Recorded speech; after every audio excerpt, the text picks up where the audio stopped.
사도신경으로 우리의 신앙을 고백하며 새벽 예배 하나님께 올려드리겠습니다.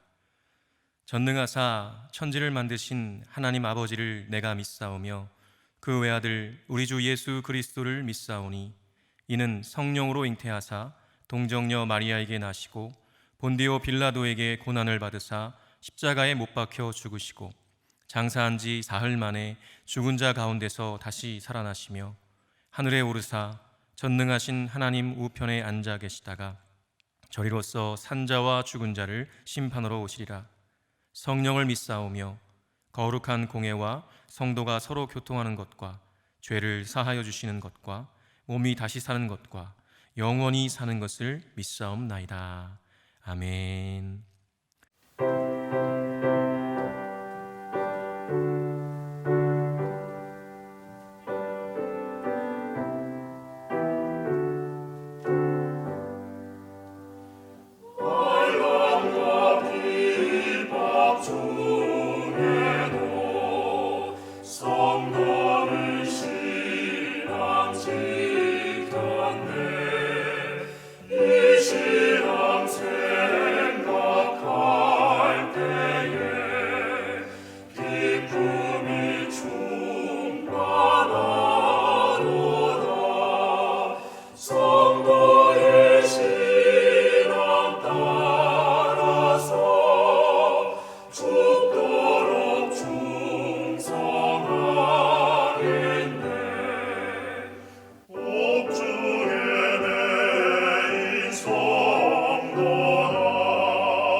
이 시간 우리에게 주시는 하나님의 말씀은 시편 149편 1절에서 9절 말씀입니다. 시편 149편 1절에서 9절 말씀 제가 봉독하겠습니다.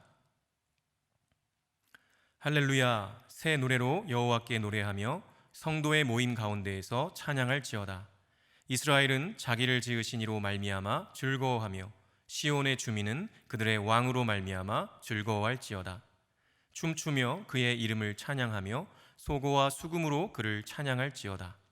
여호와께서는 자기 백성을 기뻐하시며 겸손한 자를 구원으로 아름답게 하심이로다. 성도들은 영광 중에 즐거워하며 그들의 침상에서 기쁨으로 노래할지어다. 그들의 입에는 하나님에 대한 찬양이 있고 그들의 손에는 두 날 가진 칼이 있도다.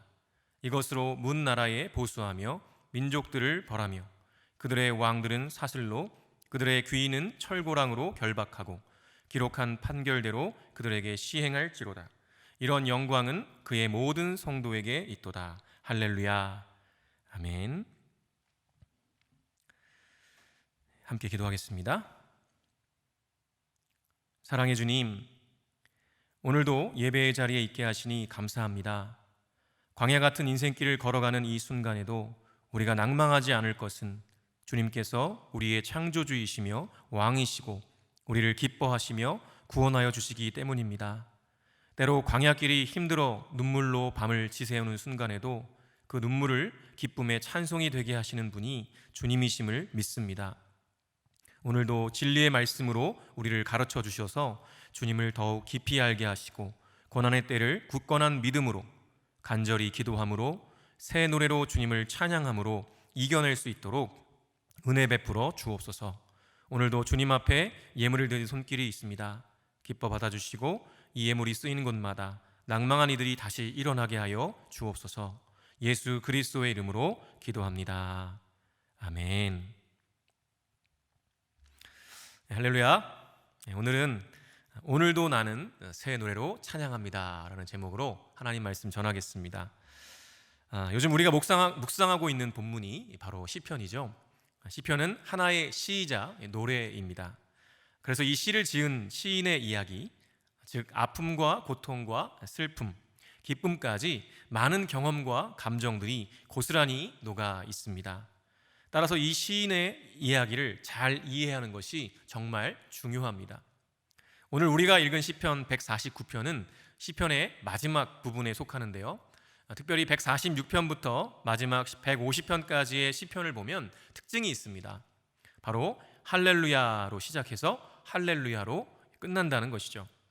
하나님을 찬양하라 라는 말로 시의 처음과 끝을 장식한다는 것은 다분히 의도가 있겠죠. 바로 이 노래를 부르는 사람들로 하여금 하나님을 찬양하게 하려는 강력한 의도가 담겨 있는 것입니다. 오늘 본문 1절과 2절 말씀에 이렇게 기록합니다. 할렐루야, 새 노래로 여호와께 노래하며 성도의 모임 가운데서 찬양할지어다. 이스라엘은 자기를 지으신 이로 말미암아 즐거워하며 시온의 주민은 그들의 왕으로 말미암아 즐거워할지어다. 아멘. 시인은요, 이 첫 소절부터 새 노래로 여호와께 노래하며 성도의 모임 가운데서 찬양하라고 말하고 있습니다. 그 이유가 무엇일까요? 2절에 보니까 이스라엘은 자기를 지으시니, 즉 하나님으로 인해 즐거워해야 한다고 말합니다. 그리고 시온의 주민은 그들의 왕, 역시 하나님이시죠. 그러니까 왕이신 하나님으로 인해 즐거워해야 한다고 말합니다. 여기서 이스라엘이나 시온의 주민은 모두 이스라엘 백성들을 가리키는 것인데요. 이들이 즐거워해야 하는 이유, 찬양해야 하는 이유가 중요합니다. 첫 번째 이유는요, 하나님께서 이스라엘을 지으신 창조주이시기 때문에 하나님을 찬양하고 즐거워해야 한다고 말합니다. 어떻게 보면 너무나 당연한 이유인 것 같습니다. 우리를 지으신 분을 즐거워하고 찬양하는 것은 너무나 당연해 보이는 것이죠. 그런데 왜 시인은 그 당연한 이야기를 강조하고 있을까요? 실은 그 당연해 보이는 일을 백성들이 하지 않기 때문입니다. 많은 성경학자들은 이 시편의 상황적 배경을 정확히 알 수는 없지만 바벨론 포로 상황이었을 것이라고 말합니다. 바벨론의 포로로 끌려가 있는 상황에서 지금 시인은 이스라엘 백성들에게 창조주 하나님으로 인해 즐거워하고 그분을 찬양하라고 강조하고 있는 것이죠. 생각해 보십시오. 지금 포로로 끌려가 있는 상황 속에서 이스라엘 백성들이 과연 즐거웠을까요? 자신들을 지으신 하나님을 찬양하고 싶었을까요? 아마도 아닐 것입니다. 멸망 직전까지도 선지자들이 그렇게 망할 것이라고 외쳤지만 아무도 그들의 말을 듣지도 믿지도 않았습니다. 왜냐하면 하나님의 자녀인 자신들을 하나님께서 당연히 보호해 주실 것이라고 철석같이 믿었기 때문이었습니다. 자신들의 죄악은 생각하지 않고 그저 헛된 믿음만을 가지고 있었던 것이죠. 그러다가 정말로 선지자들이 예언한 대로 바벨론에 의해서 멸망을 당하고 말았습니다. 그때까지 하나님이 지켜주실 것이라는 허울뿐인 믿음을 갖고 있던 그들의 심정이 어땠을까요? 자신들을 망하게 내버려 두신 창조주 하나님을 찬양하고 싶었을까요? 그분으로 인하여 즐거울 수 있었을까요? 아닐 것입니다. 그런데 그러한 상황 속에서 지금 시인은 이스라엘 백성들에게 그들을 지으신 하나님을 찬양하라고 즐거워하라고 말하고 있는 것입니다. 왜일까요? 또 하나님을 찬양해야 하는 두 번째 이유를 말하는데요, 바로 하나님이 왕이시기 때문이라는 것이죠. 이스라엘의 왕이신 하나님이 계시는데 이스라엘은 포로로 끌려와 있습니다. 그렇다는 것은 둘 중 하나입니다. 자신들의 왕이신 하나님이 바벨론의 우상신보다 약하다거나 아니면 그 왕이신 하나님이 이스라엘이 포로가 되도록 내버려 두셨다는 것이죠. 이 두 가지를 다 생각해 봐도 왕이신 하나님을 찬양하거나 즐거워할 마음이 안 생기는 것이 그들의 인간적인 마음이었을 것입니다. 그럼에도 시인은 이스라엘 백성들에게 하나님을 찬양하라고 선포합니다. 왜일까요? 사실 상식적으로 생각해 보면 지금의 상황에서 하나님을 찬양하고 즐거워하는 것은 어떻게 보면 비상식적인 행위일 것입니다. 오히려 불평하고 불만을 토로하고 화를 내는 것이 자연스러운 반응이겠죠. 만일 여러분의 인생에 이스라엘처럼 심각한 고난이 찾아온다면 여러분은 어떻게 반응하시겠습니까? 여러분의 심령 깊은 곳에서부터 울려나오는 것은 무엇일까요? 아마 많은 경우 즐거움도 찬양도 아니라 고통과 아픔, 절망과 불평의 소리일 것입니다. 그럼에도 오늘 시인은 그러한 상황 속에서 하나님을 찬양하고 즐거워하라고 말하고 있습니다. 그뿐이 아니죠. 3절에 이렇게 기록합니다. 춤추며 그의 이름을 찬양하며 소고와 수금으로 그를 찬양할지어다. 네. 그냥 찬양하는 정도가 아니라 춤추면서 소고와 수금으로 찬양하라고 말합니다. 지금 포로로 끌려와 있는 상황인데 그 상황에서 춤추라고요? 소고와 수금으로 찬양하라고요? 네. 정말 인간적으로는 잘 이해가 되지 않는 상황입니다. 말도 안 되죠. 그런데 시인은 그럼에도 그렇게 찬양하라고 말합니다. 왜일까요? 4절에 이렇게 기록합니다. 여호와께서는 자기 백성을 기뻐하시며 겸손한 자를 구원으로 아름답게 하심이로다. 아멘. 지금은 비록 어렵고 힘든 상황 속에 있지만 그래서 세상 사람들은 모두 낭망하고 절망하고 불평하고 분노하는 것이 자연스럽지만 하나님의 백성은 그 당연하고 자연스러운 반응이 아니라 오히려 하나님을 기뻐하고 즐거워하고 찬양해야 한다고 말하는 것입니다. 왜 그런가요? 여호와 하나님께서 자기 백성을 보시며 기뻐하시기 때문입니다. 하나님은 당신의 백성들이 포로로 끌려가 있다고 해서 창조주가 아니신 것이 아니죠. 왕이 아니신 것이 아닙니다. 그분은 여전히 창조주이시며 온 세상을 다스리시는 왕이십니다. 그런 하나님께서 지금 고난 중에 있는 자기 백성들을 돌아보시며 기뻐하신다는 것이죠. 당신의 백성들의 고통을 보고 기뻐하시는 것이 아니라 비록 하나님을 배반하고 멀리 떠났지만 당신이 사랑하시는 백성들이기에 여전히 그 눈에 어여쁘시다는 것을 말하고 있는 겁니다. 그리고 결국 눌림받는 연약한 백성들을 사랑하셔서 승리의 영광을 안겨주실 것이라고 말씀하고 있습니다. 바벨론이 의로워서 이스라엘을 멸망시킨 것이 아닙니다. 바벨론은 이스라엘보다 더 악한 백성들이었죠. 그렇게 잠시 바벨론을 들어서 이스라엘의 불순종과 죄악에 대해 징계하셨지만 그것으로 끝이 아닌 것입니다. 하나님은 당신의 백성을 여전히 사랑하시고 기뻐하십니다. 그들이 다시 돌이켜 주님께로 돌아올 때 하나님은 당신의 백성들을 통해서 이 세상 나라들을 심판하실 것입니다. 그것이 바로 하나님 나라 백성들의 영광이라는 것이죠. 우리 자체로서는 아무것도 아닌 연약한 존재이지만 당신의 백성들을 사랑하시고 기뻐하시는 하나님께서 그처럼 연약한 당신의 백성들을 통해서 이 세상을 심판하십니다. 그것이 바로 하나님의 계획이라는 것이죠. 이 하나님의 뜻을 깨달은 시인은요, 이어서 이렇게 선포합니다. 5절입니다. 성도들은 영광 중에 즐거워하며 그들의 침상에서 기쁨으로 노래할지어다. 성도들에게 이 영광을 크게 기뻐하라고 말하고 있습니다. 지금까지 눈물로 적셨던 침상에서 오히려 기쁨으로 노래하라고 선포합니다. 그리고 이어서 성도들에게 주신 그 영광이 실제로 어떻게 나타나게 되는지에 대해서 설명을 하는데요, 6절에서 9절 말씀에 보니까 이렇게 기록합니다. 그들의 입에는 하나님에 대한 찬양이 있고 그들의 손에는 두 날 가진 칼이 있도다. 이것으로 문나라에 보수하며 민족들을 벌하며 그들의 왕들은 사슬로 그들의 귀인은 철고랑으로 결박하고 기록한 판결대로 그들에게 시행할지로다. 이런 영광은 그의 모든 성도에게 있도다. 할렐루야.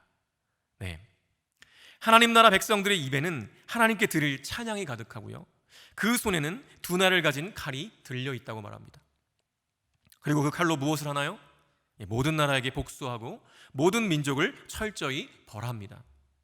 그들의 왕들을 족쇄로 채우고 고관들을 쇠사슬로 묶어버립니다.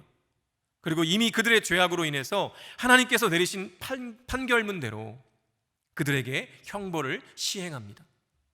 이 모든 것을 누구를 통해 하십니까? 바로 하나님 나라 백성들, 성도들을 통해 시행하게 하신다고 말씀하시는 것입니다. 그리고 이것이 바로 하나님 나라 백성의 영광이라고 선언하고 있습니다. 여러분, 놀랍지 않으십니까? 악한 나라 바벨론에게 짓밟혀버린 이스라엘, 멸망당한 것 같은 이스라엘이었습니다. 그런데요, 하나님께서는 그런 이스라엘을 포기하지 않으셨습니다. 여전히 그들의 백성들을 기뻐하셨습니다. 꼭 부모가 자녀들이 말 안 듣고 자기 멋대로 살아서 때로 혼을 내기도 하지만 그 징계가 사랑으로부터 나온 것과 같죠. 징계하시지만 여전히 사랑하시는 하나님 아버지의 마음이 보입니다. 그리고 하나님은 어그러지고 깨어져서 하나님 없이 자기 중심으로 살아가는 모든 인생들을 심판하시고 새 하늘과 새 땅을 이루실 원대한 계획을 갖고 계십니다. 그런데요,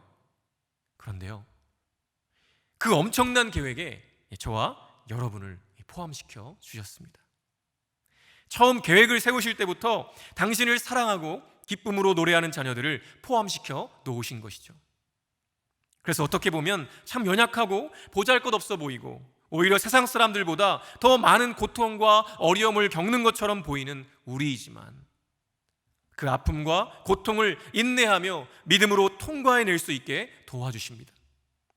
그 어려운 중에도 하나님께로 돌이키고 주님의 사랑을 갈망하며 그분을 여전히 기쁨으로 찬양하게 하시죠. 그 깊은 고난과 아픔으로 연단된 성숙한 성도가 되게 하시는 것입니다. 그리고 결국 그러한 성도들, 하나님 나라 백성들을 통하여 어그러지고 패역한 이 세대를 심판하시고 하나님 나라를 완벽하게 이루어 내실 것입니다. 그것이 바로 저와 여러분의 영광입니다. 그렇게 하루하루 한 걸음 한 걸음을 힘겹지만 믿음으로 용기 있게 내딛는 사람이 바로 성도이죠.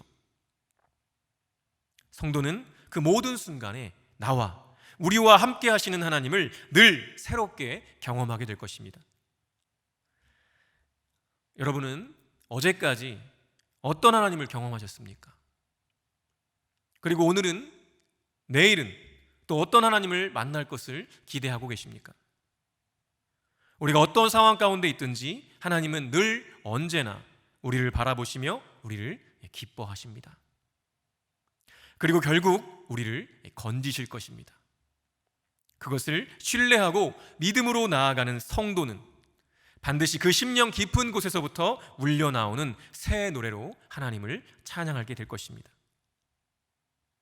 여러분, 날마다 새 노래로 하나님을 찬양하십시오. 옛날에 경험했던 하나님, 그 받았던 은혜로 만족하여서 옛 노래만 부르는 것이 아니라 오늘도 내일도 새롭게 만나주실 더 크시고 광대하신 하나님을 기대하십시오. 그리고 그렇게 날마다 여러분 안에서 새롭게 작곡한 그 새 노래로 하나님을 찬양하십시오. 하나님께서는 날마다 새 노래로 찬양하는 성도들을 기대하시며 기다리고 계십니다. 여러분, 오늘 기도하시면서 여러분의 새 노래를 작곡해 보시기 바랍니다. 사랑하는 가족들에게, 친구들에게, 이웃들에게, 직장 동료들에게 그 새 노래를 삶으로 들려주십시오. 그러면 그들도 그 삶의 노래에 공감하며 감동할 줄로 믿습니다. 그래서 오늘도 나는, 그리고 우리는 새 노래로 찬양하는 것입니다. 그렇게 살아가시는 저와 여러분 되시기를 간절히 바랍니다. 주기도문으로 예배를 마치겠습니다. 하늘에 계신 우리 아버지여, 이름이 거룩히 여김을 받으시오며 나라가 임하시오며 뜻이 하늘에서 이루어진 것 같이 땅에서도 이루어지이다. 오늘 우리에게 일용할 양식을 주시옵고 우리가 우리에게 죄 지은 자를 사하여 준 것 같이 우리 죄를 사하여 주시옵고 우리를 시험에 들게 하지 마시옵고 다만 악에서 구하시옵소서. 나라와 권세와 영광이 아버지께 영원히 있사옵나이다. 아멘.